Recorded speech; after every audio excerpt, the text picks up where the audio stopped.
এখন আমি যে বিষয়টা নিয়ে কথা বলবো সেটা হচ্ছে ইংলিশ স্পিকিং। আমাদের দৈনন্দিন জীবনে বা আমাদের যে বর্তমান যুগে, ঠিক আছে, এআই 21st সেঞ্চুরিতে আমাদের এই ইংলিশ স্পিকিংটা খুবই জরুরি। এই ইংলিশ স্পিকিং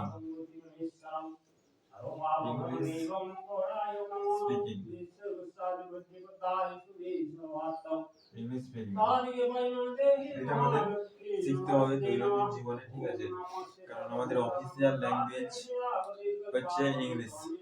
হ্যাঁ, তাই এটা আমাদের শিখতে হবে, এটা দৈনন্দিন ব্যবহার করতে হবে এবং ব্যবহার করলেই তোমরা এটা শিখতে পারবে, ঠিক আছে। প্রথমে তোমাকে লিসনিং শুনতে হবে। ইংলিশ শিখতে গেলে প্রথমে লিসনিং শুনতে হবে। Listening listening and speaking, listening and speaking, এই দুটো তোমাকে করতে হবে। লিসনিং মানে তোমাকে শুনতে হবে, ঠিক আছে। ধরো তুমি একটা ফোনে বা মোবাইলে একটা ভিডিও দেখছো, ইংলিশের ভিডিও, তো সেটা দেখে তোমাকে শিখতে হবে যে আমাকে ওই ভিডিওটাতে কি বলছে সেটা তোমাকে শুনতে হবে ভালোভাবে। এবং স্পিকিং স্পিকিং রাইটিং রাইটিং, ঠিক আছে, এই তিনটি বলতে হবে। লিসনিং, স্পিকিং এন্ড রাইটিং, এই তিনটি যদি ভালোভাবে করতে পারো তাহলে তোমরা এই ল্যাঙ্গুয়েজটা শিখতে পারবে। যদি যদি না শিখতে পারো তাহলে বই পড়াটাকে ম্যান্ডেটারি, বই প্রত্যেক দিন পড়তে হবে, ঠিক আছে। 4-5টা করে পেজ পড়তে হবে এবং পড়লে দেখবে তোমরা অনেক কিছু বুঝতে পারছো, শিখতে পারছো। বই পড়ো, দৈনন্দিন ব্যবহৃত ইংলিশ সেন্টেন্সগুলো শিখো। ইউটিউবে এরকম অনেক ভিডিও পাবে যেখান থেকে তোমরা এইসব সেন্টেন্সগুলো শিখতে পারবে, ঠিক আছে। তাই তোমাদের বইও দেখবে অনেক সেন্টেন্স আছে যেগুলো তোমরা ওখান থেকে অনেক কিছু শিখতে পারবে এবং জানতে পারবে, ঠিক আছে। তাই বইয়ের ইংলিশগুলো ওগুলো শিখো এবং দৈনন্দিন যে সেন্টেন্সগুলো সেগুলো তোমরা মেক করো, ঠিক আছে। নিজে নিজে সেন্টেন্স মেক করতে হবে, ঠিক আছে। আমি সকাল থেকে ঘুম থেকে উঠছি, ঠিক আছে, ঘুম থেকে উঠলাম, উঠে তারপরে আমি কি করলাম, কি কাজ করলাম, ঠিক আছে, সেসবও তোমাদেরকে শিখতে হবে। দৈনন্দিন ব্যবহৃত ইংলিশ সেন্টেন্সগুলো সেগুলো শিখতে হবে। আর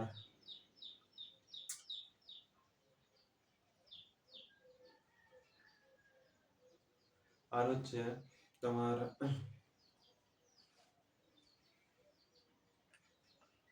টেন্স টেন্স এর ভিডিও দেখতে হবে, ঠিক আছে। টেন্সটা শিখতে হবে, মাস্ট, ভেরি ইম্পর্টেন্ট জিনিস এই যে টেন্সটা শিখতেই হবে। এবং টেন্স টেন্স কয় প্রকার তোমরা জানো? টেন্স হচ্ছে 3 প্রকার: পাস্ট টেন্স, প্রেজেন্ট টেন্স এবং ফিউচার টেন্স। এই পাস্ট, প্রেজেন্ট, ফিউচার, ঠিক আছে, এই টেন্সগুলোকে আবার 4টি করে ভাগে ভাগ করা হয়েছে। যেমন past indefinite, past continuous, past perfect, past perfect continuous. তেমনি ভাবে প্রেজেন্ট টেন্সকেও 4টি করে ভাগে ভাগ করা হয়েছে: present indefinite, present continuous, present perfect, present perfect continuous.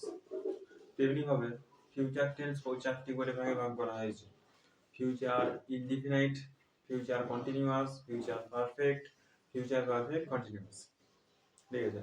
এইভাবে সেন্টেন্সগুলো, ঠিক আছে। আমি আর বেশি কিছু ডিটেলসে যাচ্ছি না, ঠিক আছে। তোমরা সেগুলো ইউটিউবে অনেক ভিডিও পাবে, সেখান থেকে তোমরা দেখে নিতে পারো। শরীরটা আজ প্রচুরই খারাপ, সর্দি জ্বর, যাই হোক, তোমরা ওই ভিডিওগুলো দেখে নেবে। বেশি কিছু কথা বলতে পারছি না, তোমরা ভিডিওগুলো দেখবে, তাহলে দেখবে অনেক কিছু শিখতে পারছি। এবং প্রিপোজিশন অন, ইট, ঠিক আছে, অন, ঠিক আছে, এগুলো অ্যাট, এগুলোর ব্যবহার কিন্তু শিখতে হবে। মাস্ট হচ্ছে টেন্সের ভিডিও অবশ্যই দেখতে হবে, শিখতে হবে, টেন্স প্র্যাকটিস করতে হবে। বই রিডিং,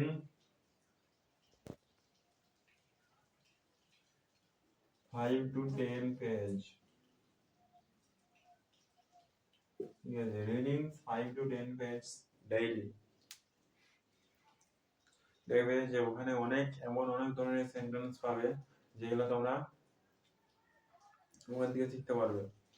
তাই ওগুলা প্র্যাকটিস করো, অবশ্যই তোমরা শিখতে পারবে ওখান থেকে, ঠিক আছে। দৈনন্দিন যে ব্যবহৃত, ঠিক আছে, সেন্টেন্স গুলো সেটা শিখানো, যেমন there is a ball on the table, টেবিলের উপরে একটি বল আছে, এরকম বিভিন্ন ধরনের সেন্টেন্সেস আছে, সেগুলো তোমাদেরকে শিখতে হবে। আর সেগুলো শিখে তোমাদেরকে প্র্যাকটিস করে দৈনন্দিন ব্যবহার করতে হবে।